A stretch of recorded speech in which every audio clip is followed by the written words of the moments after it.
That'll do, Inspector. You know something? I can't tell which one's the dummy. Ah, Alexis, how are you? Do you mind me asking where we are? Scotland Yard. You can't kill me.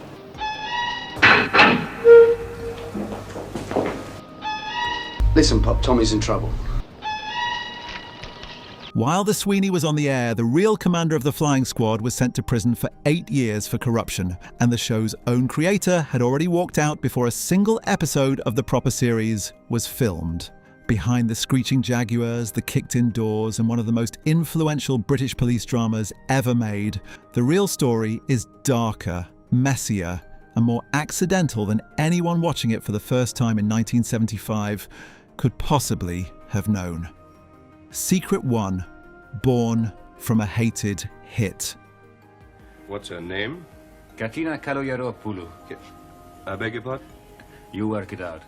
Here's where the real story starts. The Sweeney did not exist because anyone planned it. It exists because Euston Films, Thames Television's small, ambitious filmmaking subsidiary, was sitting on a different police show that nobody who worked there could stand. That show was Special Branch, Euston's very first production, a slick, studio-shot crime series about metropolitan police officers investigating national security cases. Special Branch was, by audience figures, a hit. Internally, it was a problem. The people making it didn't like it, didn't respect it, and wanted to do something completely different. Ian Kennedy Martin, the writer who would eventually create The Sweeney, was blunt about the situation years later. He described it as an odd thing. Special Branch was #1 in the ratings, and everybody at Euston hated it. That dissonance was what drove the search for something better. Without that internal frustration with a show audiences actually liked, there is no pitch for a harder, grittier, more honest police drama. The Sweeney was born, in the end, not out of love, but out of a working environment determined never to make Special Branch again. What do you want? We're looking for a pair. Car thieves. 18, 19, probably specialise in minis. Secret 2. The creator walked out. Sit down. Sweeney, you on? That bloke. Sweeney. Oi. What almost no viewer ever realised is that the Sweeney's own creator parted ways with the project before the proper series began filming. Ian Kennedy Martin wrote the original 1974 pilot, Regan, as a one-off 90-minute drama for ITV's Armchair Cinema anthology, with the part of Jack Regan written specifically for his friend John Thaw, whom he had worked with on the 1960s military police series Red Cap. When the pilot was a rating success and Euston commissioned a full series, Kennedy Martin had a clear vision of what came next, a partly studio-based show with more dialogue and less action. Producer Ted Childs disagreed completely. Inspired by Get Carter and The French Connection, Childs wanted location filming, 16mm film stock, fast cars, and physical action. The two men fought over creative control, and Childs won. Kennedy Martin walked away from his own creation, taking key rights with him but leaving the actual production behind. Decades later, he and Childs had still not reconciled. The most influential British police drama of its era was, in effect, made by the producer who disagreed with the writer who invented it, a fact the show itself never advertised. Doctor, I'm Detective Inspector Regan. This is one of my boys. How is he? Not good. What do you mean, not good? Keep your voice down. Secret 3. Filmed against every rule. Hello, Mr. Carter. Charlie, where's Mr. Regan? Having dinner. Take a seat. Am I on the front page?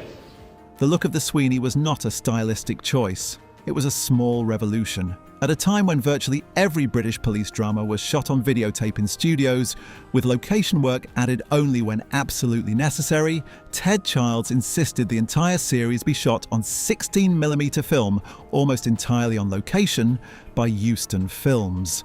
The budget was a modest £40,000 per episode.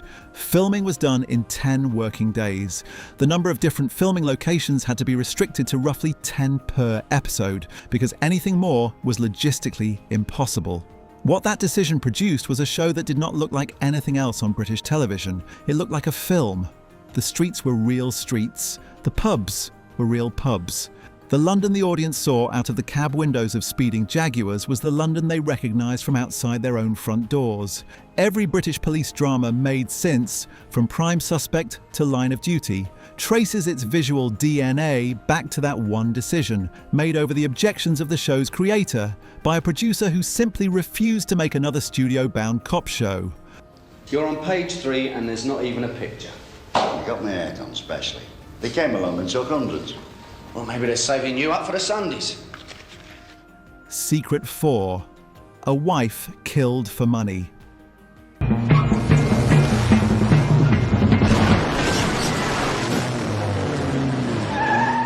George Carter's wife, Alison, is one of the show's genuine emotional wounds. In the second series episode Hit and Run, she is murdered in a case of mistaken identity. What is it? She's dead. Dead? A moment that defines Carter's character for the remainder of the run, freeing him to play a freewheeling bachelor alongside Regan and giving the show the emotional damage. It needed to keep escalating. What audiences never knew was the real reason for her death. It was a contract dispute. The actress who played Alison, Stephanie Turner, had been asking for more money to continue appearing in the series. The production decided it was simpler and cheaper to kill the character. The murder that audiences read as a piece of moral seriousness about the cost of police work was, in production reality, a budgetary decision dressed as drama.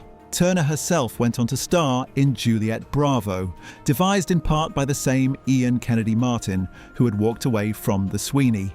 The whole episode is a small, awkward reminder that some of the most affecting moments in television history were not creative choices at all.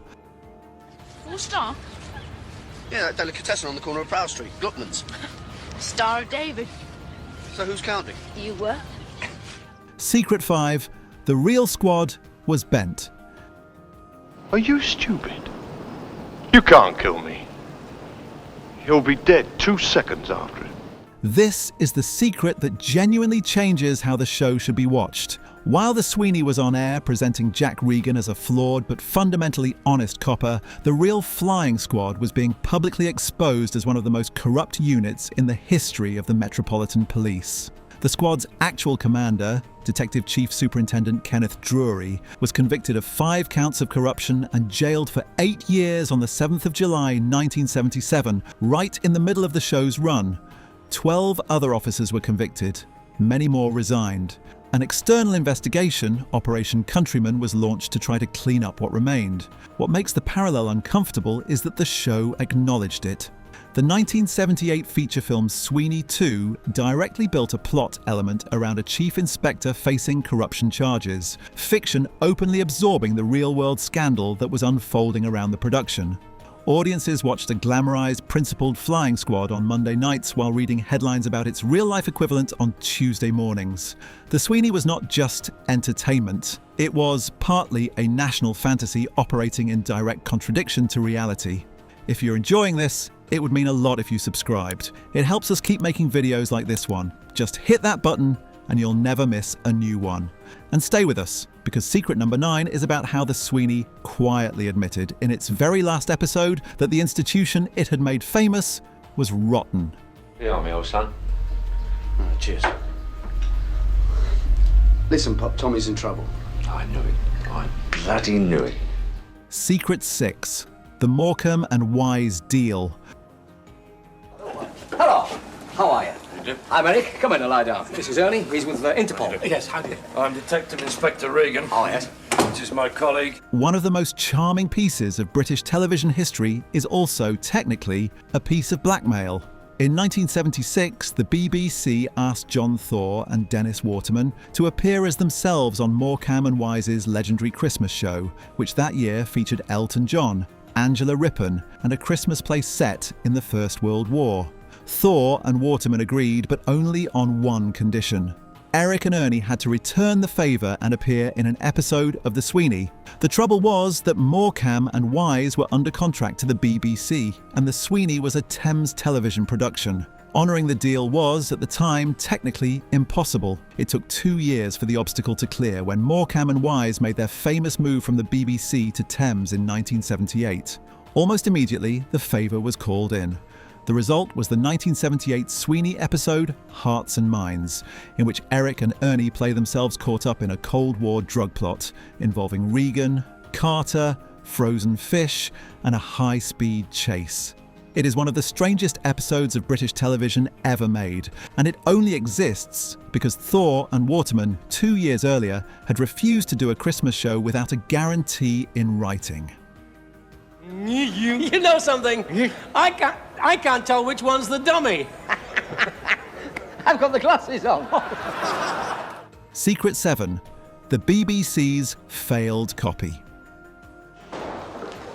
Sure game, Jack. It's only taken you 2 days to get down here. Shut your throat, Carew. We're both in trouble. It's me what's been deprived of my liberty, son. It's me what's walking around with that shoelace. The Sweeney was so successful that the BBC, watching ITV dominate Monday night with it, decided in 1977 to make their own version. The result was Target, a hard-hitting police series explicitly commissioned as the BBC's response to the Sweeney, with the same focus on violent crime, the same emphasis on tough policing, and the same willingness to show officers as flawed and aggressive. It was, on paper, exactly what the BBC needed. It failed almost immediately. Target was heavily criticised for excessive violence. The same violence that audiences had accepted from the Sweeney was somehow less acceptable when the BBC tried it.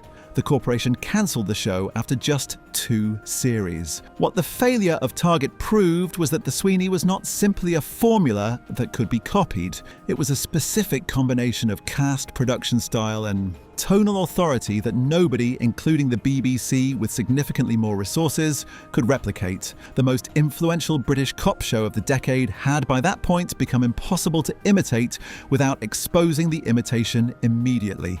You've been talking to Thompson. You put me in here. I didn't put you in here. Secret 8. One Jag crashed repeatedly. It's not exactly this year's model, is it? Where's the money, Dave? The money.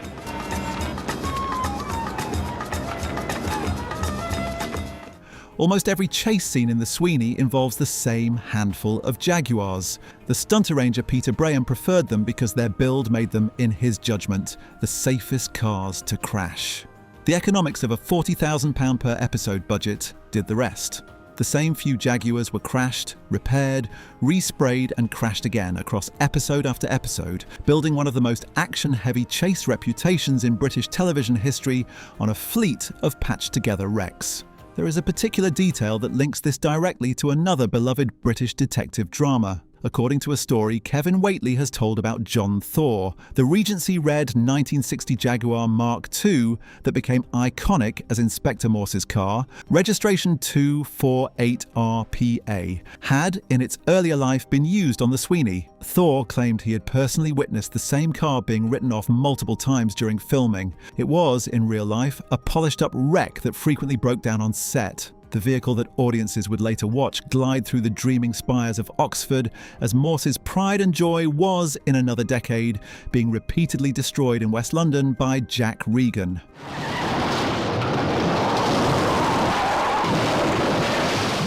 Secret 9. The finale was a goodbye.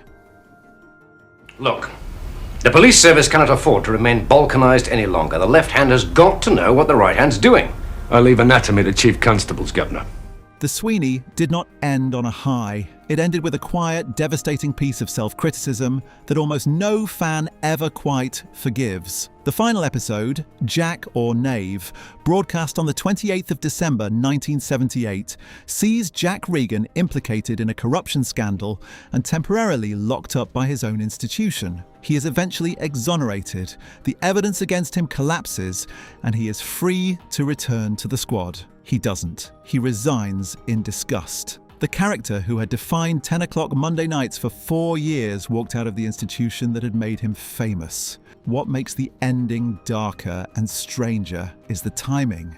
Regan's fictional resignation arrived just over 18 months after the real flying squad commander had been jailed for corruption, and while Operation Countryman was still picking through the wreckage. The show was, in its final breath, telling the audience that the world it had spent 4 years making glamorous was not worth staying in. It was not a triumphant ending. It was a confession dressed as an exit. The Sweeney finished by quietly admitting that the version of policing it had sold was, finally, untenable.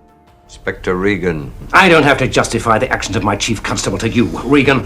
No, sir, you don't. That'll do, Inspector. Go on, Jack, get up. Yeah.